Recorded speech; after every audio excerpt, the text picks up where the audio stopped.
What's up guys, Readiness Reviews back with you again. We're going to be checking out another firearms box opening today. This one's a little different from what I've been doing, so stick with me and we'll see what we got here. This was from J&G Sales, and as you can see it's a pretty long box, so we can guess that it is indeed a rifle.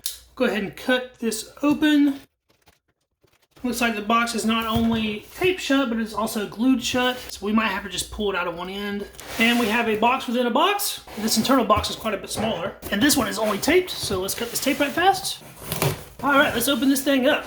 Look at all this package material. J&G Sales kind of went above and beyond on this one. It's a package within a package within a package. So now we're down to tape and paper. That was quite the process, but we got all that tape cut. Let's see if we can get this paper off and check out what we have. Well, it looks like it is quite dirty, covered in cosmoline. I was hoping it wouldn't be, but it is. All right, so some of you have probably already noticed that this is a Lee-Enfiled. Take a look at our tag here. Wow, it has tons of cosmoline on it. Rifle, Ishapore No.1 Mk III in 303. This is a Lee-Enfiled No.1 Mk III made in the Ishapore rifle factory in India. You can see the receiver marking there is a DP. So this rifle is not fit for service. This is a drill purposes rifle. It is completely non-firing. It is not a operational firearm, although it is in very nice shape. It looks like underneath all the cosmoline. This is probably the cheapest firearm that could be found online at the moment. Both Century Arms has them and a couple other retailers, as well as J&G Sales, which is where I got this one. It was actually cheaper to buy this from J&G Sales than it was to buy it directly from Century Arms. Even though it is a non-firing deactivated rifle, it's still legally a firearm. Now, you can't really convert this to an operational rifle, especially on this one because the receiver's marked DP. If you had a rifle that maybe one of the other parts was marked with DP, you could convert it and mess with it and get an operational rifle out of it, but I'm not going to do that with this one. I bought this rifle specifically for one purpose, and that is for a project that I have upcoming to take all of the furniture off of this rifle, which is a complete No.1 Mk III with end cap and all the correct furniture, and I'm going to restore a sporterized No.1 Mk III that I bought at a gun show several years back. It is extremely hard to find stocks, especially the front end stock for Enfields, for a reasonable price. In general, the stocks cost almost as much as the guns do, and I was looking online for months to try to find all the parts that I would need to restore my other Enfield, and it ended up adding up to be more than the price of this complete rifle. So what I'm going to do in an upcoming series of videos probably is take off everything on this that my other rifle needs and restore that old rifle, and then I'll have a completely useless, sporterized looking drill rifle and a restored, functional No.1 Mk III Enfield. I can already tell that the cosmoline removal on this is going to be quite a chore though. There's so much freaking cosmoline on this thing. Here's a look at it. If you're considering buying one of these rifles from the current retailers that are selling them, this is the kind of condition that you can count on getting. Looks like we have a date on this one. Looks like a 1955, so it's a later production. I'm hoping that all the furniture on this fits an old school No.1 Mk III, because my No.1 Mk III is like 1916, 1917, something like that, and I don't believe mine is a Ishapore where this one is. I'm hoping all of the items fit correctly. It should, but we'll find out when we get to that point. It does have the paint on it here, showing that it is a drill rifle, and they would use these for training purposes and just marching around and drilling, familiarizing the units with the rifle or doing color guard duty, stuff like that. There's the rear sight. It's actually in a lot better shape than I figured it would be. I've seen some of these before that had a lot of stock repairs on it. The buttstock on this one is actually looking really nice. The wood in general looks really nice. Too bad it's not a functional rifle, because if I had a No.1 Mk III in this shape right now for under $200, I would be super ecstatic. But you really can't find those online at least anymore. Maybe if you get lucky with some old timer at a gun show or something, you might be able to pull a deal like that, but you're not getting it online. So this is a pretty cool rifle. It would be an awesome wall hanger even if you weren't going to do a restoration project like I'm planning. If you don't have a No.1 Mk III and you want a cheap one that you're not planning on shooting, you just want to throw it on the wall, display it in some kind of way, have it for reenactments or something like that, this would be awesome for that purpose. It looks really cool. It's authentic. I mean, it is a real rifle. It's just deactivated. So hopefully if some of you were looking at these online and trying to figure out whether it was worth it or not to get one, this video helps you out, get an idea of what you will be getting. Be on the lookout for those future videos of me restoring my other No.1 Mk III using the parts from this. Thanks for checking the video out, and we'll catch you in the next one. See you then.